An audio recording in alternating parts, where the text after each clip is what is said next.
নেতাজির বাড়ি কোনটা গো? এই তো বাড়ি থাকতো তো নিশ্চয়ই। এই এখানে থাকতো? তুমি দেখেছো কাকা? নিজের বাড়ি পড়াশোনা করছো। তোমরা আমাকে রক্ত দাও, আমি তোমাদের স্বাধীনতা দেবো। খেলা নেবে আমাকে? হ্যাঁ চলো খেলবো। আসসালামু আলাইকুম বন্ধুরা, কেমন আছো সবাই? আশা করি সবাই খুবই ভালো আছো। সবাই আমি সাহেব আর তোমরা দেখছো এক্সপ্লোর বয় সাহেব। সবাই আজকে আমরা যাবো নেতাজি সুভাষচন্দ্র বসুর কলকাতার গ্রামের বাড়ি, তার মানে হচ্ছে সুভাষ গ্রাম। সেখানে কি আছে পুরোটা তোমাদের শেয়ার করবো। পুরো ভিডিওটা একটা এক্সপ্লোর ভিডিও হতে চলেছে, খুব ইন্টারেস্টিং হবে। একটু স্কিপ না করে পুরো ভিডিওটা দেখতে থাকো। তো চলো এখন যাওয়া যাক। মুহূর্তে আমি এখন আছি তোমার সুভাষ গ্রামে, ঠিক আছে? দেখো একদম সুভাষ গ্রামের এই যে বোর্ডের কাছে আছি।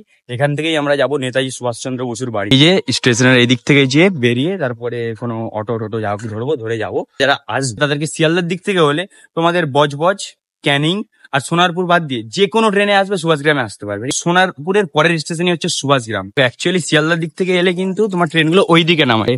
আমি কি করছি, দিক থেকে নেমে গেছি তার জন্য এই দিকে। যদি ওই দিক দিয়ে নামতাম তাহলে ওই পারেই নামতাম। ও নেতাজি সুভাষচন্দ্র বসুর বাড়ি যাবে? কত ভাড়া? কত ভাড়া গো? 25 টাকা। অ্যাকচুয়ালি এসব গাড়িগুলোর না কোনো ফিক্সড কোনো রেট নাই যে এতটা গাড়ি নেবে। যাকে যেরকম সেরকম, ঠিক আছে? আগের বারে আমরা এসেছিলাম আলাদা রেট, এবার আলাদা রেট। এখান থেকে কত দূর গো? বেশি করে না, কাছাকাছি।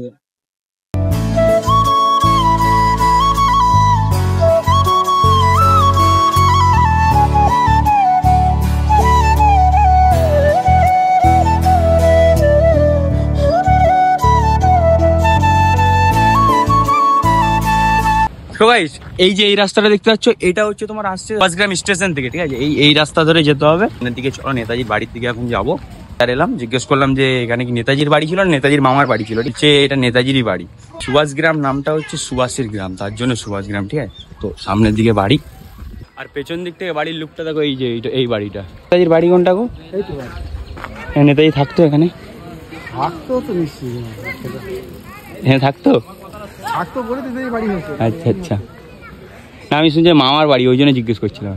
এসে 2-3 বার এসে শোনা কথা, আমার তো যাই না। হ্যাঁ জানে না, কাকা বললো যে শোনা কথা। মানে কাজ বাজ চলছে, ওর জন্য আগের বাড়ি যখন এসেছিলাম গেট ফেট খোলা থাকেনি, ঠিক আছে? এবারে এসে দেখছি গেট খোলা আছে, তো একটু ঢুকতে তো পাবো বাড়ির ভেতরে। কিন্তু একটু ঢুকি, একটু এখনই বেরিয়ে 1 মিনিট জাস্ট ঢুকবো, বেরিয়ে যাবো। কাকা ঢুকতে দিচ্ছে না, কিন্তু ঢুকবো তো। হ্যাঁ এসে যাচ্ছে এই যে। না দরজা খুলতে হবে না, বাইরে আগের বারে যখন এসেছিলাম তখন তো এখানে ঢুকতে পারিনি। কাকা বলছে যা হবে 15ই আগস্ট হবে। 15ই আগস্ট হবে, সেটা এলগিন রোডে, এখানে না। দরজা ফরজা সব বন্ধ আছে, ঠিক আছে? ঘরের দরজাগুলো সব বন্ধ আছে, থাকলে তোমাদেরকে দেখাতে পারতাম। এখন ভেতর থেকেই দেখে নাও। নেতাজির কাছে কি আম ধরেছে? এটা হচ্ছে নেতাজির কল। হ্যাঁ এই কলে হয়তো একটা টাইমে চান ফান সব করেছে। যাক, এই জিনিস এখানে এসে দেখলাম একটা যত্ন করে রাখা আছে। এই জায়গায় যখন গেছি না, আদার্স জায়গায় যেগুলো এক্সপ্লোর করতে গেছি সেখানে দেখেছি যে অতিরিক্ত যত্ন নাই। ঘাসবাস হয়ে গেছে, ঠিক আছে, বাট ঘরটা খুব যত্নে আছে। হ্যাঁ এরকম দেখে নাও। এখানে থাকতো? হ্যাঁ তুমি দেখেছো কাকা?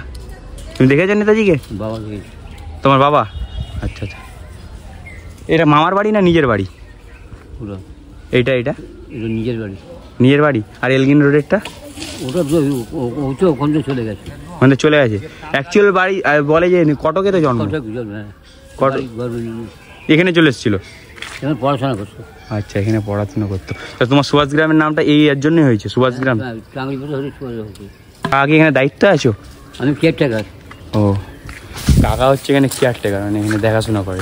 এক বাড়ির ভেতরটা তো দেখালাম। এখানে কি সুভাষচন্দ্র বসু থাকতো? না। হ্যাঁ এখানে ওইদিকে বাড়িতে থাকতো না? আসতেন পুজোর সময় আসতেন। আগে কিছু হচ্ছে তো সামনে গেলে। আমি এখন দাঁড়িয়ে আছি সুভাষচন্দ্র বসু লাইব্রেরির সামনে, ঠিক আছে? আর এই যে এটা দেখতে পাচ্ছি, এটা হচ্ছে সুভাষ মঞ্চ। এখানে হয়তো প্রোগ্রাম হতো। আর আগের বারে যখন এসেছিলাম তখন তো ওগুলো বন্ধ ছিল। এখন একটা জিনিস ভাগ্য দেখতে পাচ্ছি, ওই দরজাটাও খোলা আছে, এটাও খোলা আছে। ওপরে একটু বেচা কেনা চলছে, ওর জন্য আওয়াজ এসতেছে। লাইব্রেরিটার নাম কি আছে দেখে নাও, কোদালিয়া হরনাথ বিনাপানি লাইব্রেরি, ঠিক আছে? এই নামটা ভালো করে দেখে নাও। লাইব্রেরি না, এর নামটা হচ্ছে এইটা। আর এই যে এটা হচ্ছে ঠাকুর দালান, ঠিক আছে? নেতাজি ঠাকুরদার আমল থেকে এখানে দুর্গাপূজা হয়, খুব বড় করে নাকি দুর্গাপূজা হয়। আর নেতাজি সুভাষচন্দ্র বসু দুর্গাপূজার সময় এখানে আসতেন। এটা বললো যে নেতাজি সুভাষচন্দ্র বসু একমাত্র দুর্গাপূজার সময় আসতেন, থাকতেন না এখানে। এবারে দুর্গাপূজার সময় এসেছিলাম তো ওই জন্য একটা দুর্গা ঠাকুরও বানানো হচ্ছিল ভেতরে, এবারে বুঝতে পারছি। সেই বেল গাছটাতে এখনো বেল ধরেনি। নারাবেল গাছ। একটু গরম করছে, দেখো জামা ফামা ভিজে গেছে। আর কি বলবো, চলো একটা পুকুর আছে নাকি একটু মুখাতে জল ফল দিই। নেতাজি সুভাষচন্দ্র বসুকে চিনিস? হ্যাঁ, কে নেতাজি সুভাষচন্দ্র বোস কে উনি কে? একজন বিপ্লবী, তিনি আমাদের জলদি বল। স্বাধীন করেছে ইংরেজদের হাত থেকে। ওনার ফেমাস ডায়লগ কি আছে? ওনার ফেমাস ডায়লগ আছে, তোমরা আমাকে রক্ত দাও, আমি তোমাদের স্বাধীনতা দেবো। সাবাস। আমাকে রক্ত দাও, আমি তোমাদেরকে স্বাধীনতা দেবো। একটা ফেমাস ডায়লগ, ঠিক আছে? খুব ফেমাস, শুধু ফেমাস নাই, ওয়ার্ল্ড ফেমাস। এই পুকুরটা কাদের? এই পুকুরটা বলতে গেলে নেতাজিদের বাড়ির পাশেই ছিল আগে। আছে। আমার দাদু ছিলেন, এখন মারা গেছে। দাদুর মুখ থেকে গল্প শুনিস নি? শুনেছি, সকলের মুখ থেকেই অনেক নানা বেশি কথা শুনেছি। এখন এখানে থাকি, অনেকটা জানি সম্পর্কে। এখন আর থাকে না। এলগিন রোডে একটা বাড়ি আছে। এটা হচ্ছে খুব ভাগ্যবান, ঠিক আছে? নেতাজির আশেপাশে বাড়ি আছে। হ্যাঁ, চল ভাই, ভালো থাকিস, টাটা। একটা দাদুর সাথে পরিচয় আছে। দাদু আমাকে দূর থেকে দেখতে পেয়ে বলছে ভিডিও করছো। আমি বললাম হ্যাঁ। আচ্ছা দাদু, দেখেছো নেতাজিকে? আমরা হ্যাঁ, আমরা নেতাজিকে দেখিনি, প্রোগ্রাম টোগ্রাম হতো দেখেছি। প্রোগ্রাম হতো দেখেছো? মানে নেতাজি তোমাদের আমল থেকে কি? নেতাজি যখন বেঁচে ছিল তখন থেকেই তোমাদের আমল? না না না, আমার বাবার আমল। আচ্ছা, দাদুর বাবার আমল থেকে। দাদুর বাড়ি কোথায় তাহলে? আমাদের এইখানেই বাড়ি। গরম কিরকম পড়েছে বলো? মারাত্মক গরম, মারাত্মক গরম। আর তোমার এরকম কাঁপছো কেন তুমি? ব্রেন স্ট্রোক হয়েছিল, নার্ভের জন্য, নার্ভের প্রবলেম।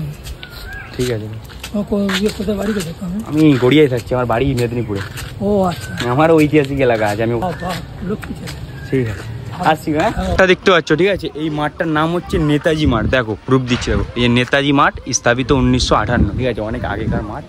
আর এখন খেলাধুলা হচ্ছে, বেশ হাওয়া দিচ্ছে। এখানে একটু বসবো, তারপরে বাড়ি যাবো, ঠিক আছে? এ দেখো, খেলা নেবে আমাকে? খেলা নেবে? হাতে ব্যস্ত, বাচ্চাটা বুঝতেই পারছি না আমি কি বলছি। নেবে আমাকে? খেলা নেবে আমাকে? হ্যাঁ, চলো খেলবো, চলো। এদিকে মারো।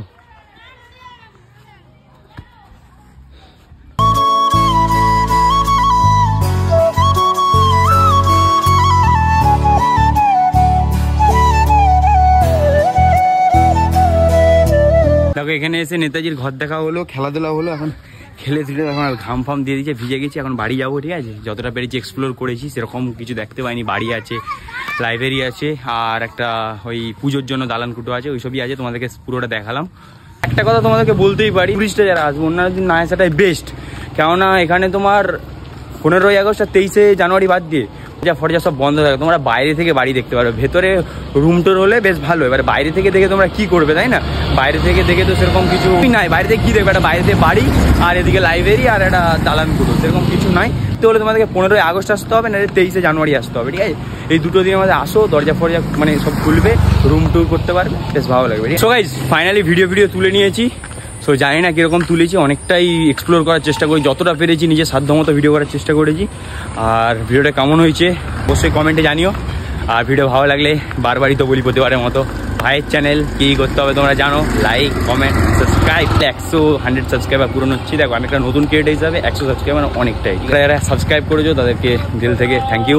সো আবার দেখা হবে নতুন কোনো এক্সপ্লোর ব্লগে। ততক্ষণ সবাই সুস্থ থেকো, ভালো থেকো, চলো টাটা।